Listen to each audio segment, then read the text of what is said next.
Hi, I'm Stephanie Ricca, Editor-in-chief of Hotel News Now, and I'm here today with Michael Murphy, Head of Leisure and Lodging for First Fidelity Companies. Thanks for joining us, Michael. You're very welcome.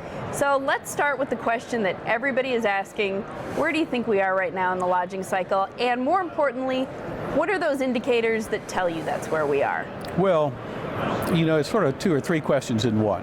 I think lodging performance could be, if you want to talk a baseball analogy, is probably still not anywhere near the seventh inning. It could be the sixth inning, it could be the fifth inning for that matter. We don't have very much supply coming along still. Submarkets we do, but in general we don't. And we're having some headwinds now from the financial markets that we can talk about a little bit later in this conversation that are going to continue that sort of slow growth, and that's going to be positive for the business. So in general, I think we're at a very good spot still operationally in the business. So if you own an asset today, you're probably enjoying good returns on what your original investment was, and you can probably expect to continue to do so for a couple of years. I think the original, earlier this year, people were very nervous about this being in a recession today, and I think most people have backed off of that. The capital markets, for technical reasons, are still very difficult and will probably remain so for a while. It's good news that we're definitely not in a recession this year, but one of the big issues that we've heard since the beginning of the year is about this disconnect between Wall Street and Main Street. Right. Much of the attendants at this conference are Main Street hoteliers. Right. What do you think they need to know about that disconnect? Well, that it exists, and it's not their fault that it exists, and they're not going to be able to talk themselves out of its existence. It's a fact. For technical reasons, a number of which we can talk about, the capital markets is sort of withdrawn from this particular asset class. So you have that, and I'm talking about lenders now, are being much more cautious. Secondly, the equity players, the hotel REITs as an example, have been damaged, really punished. They're trading at very sort of discounts, at huge discounts. They're not really in the buy market today. Private equity guys are standing on the sidelines waiting to see what happens, so they're not launching in here. So the transaction market is not particularly robust at the moment. Somebody that owns a Main Street hotel that's trying to get it refinanced today and take money out is going to have a very difficult time of it, just because Wall Street has decided that they would be much more comfortable with lending the same amount of money to a buyer of that hotel, because they're putting in fresh capital, than they would to have somebody take money out of that property now. So you're seeing something of a rewind from lenders back to a much more cautious approach to this asset class. A number of different reasons for that. I mean, you've got equity analysts are all based in New York.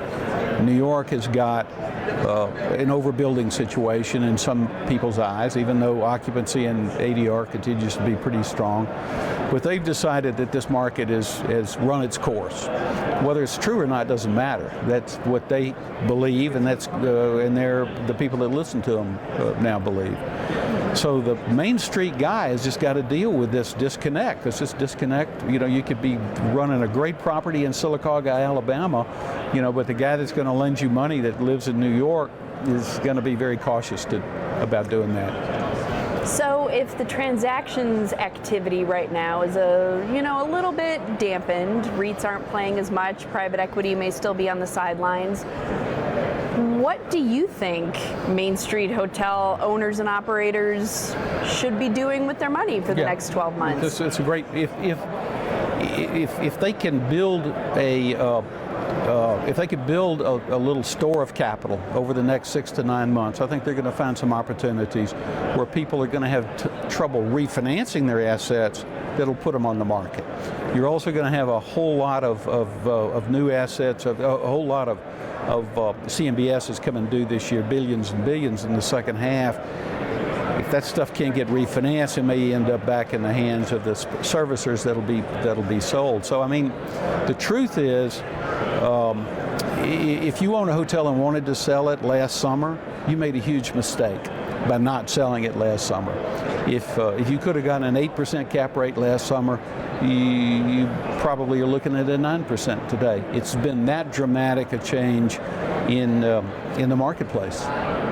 So things are changing every day. Even though performance is identical, even though the sponsorship is good, just things have changed. Sure, it goes to show how much influence other powers have on Right. I mean, the Chinese operations. didn't buy enough cheese or something, and everybody got nervous about that. And that happened at the same time that, if you take like regulatory reasons, the CMBS markets, the issuers of those, the guy that's the CEO of whatever subsidiary it is of a big bank has got to basically check off that the due diligence has been done. He's personally liable for that, for saying that on these giant portfolios. Now, if his firm has done that due diligence, he's fine with that. But these aggregators, the 40-something people that have been in the CMBS business of bringing in deals that could be part of a J.P. Morgan or a Deutsche Bank portfolio, they're not going to get to play anymore. So there's going to be a diminished number of providers, if you will.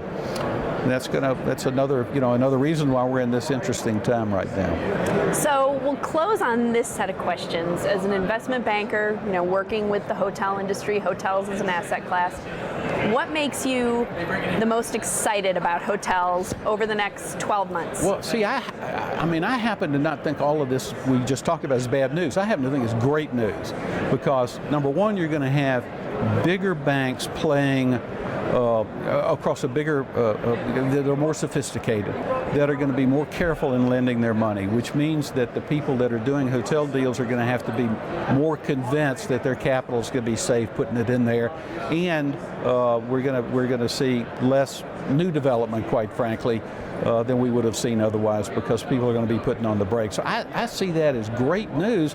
It's going to extend this recovery, which we've been in for 5 or 6 or 7 years, for probably another 3 or 4 or 5. I mean, absent a collapse in the economy at large, I'm very, very positive about it. And how about anything that's concerning you particularly about hotels as an asset class? All of those things I just mentioned. No, I mean, look, let's face it. I mean, hotels are, without a doubt, the riskiest asset class, right, that people can get involved in. So they're very sensitive to external forces that can cause companies to quit sending people out in the field, making sales calls, that can stop conferences like this. I mean, there are a number of sort of black swans that are swimming around that are always eyeing the hotel industry to come in and surprise us. Well, thank you for the optimism and the dose of reality. Okay. Again, I'm here with Michael Murphy from First Fidelity Companies. Thanks for joining us, Michael. It's my pleasure.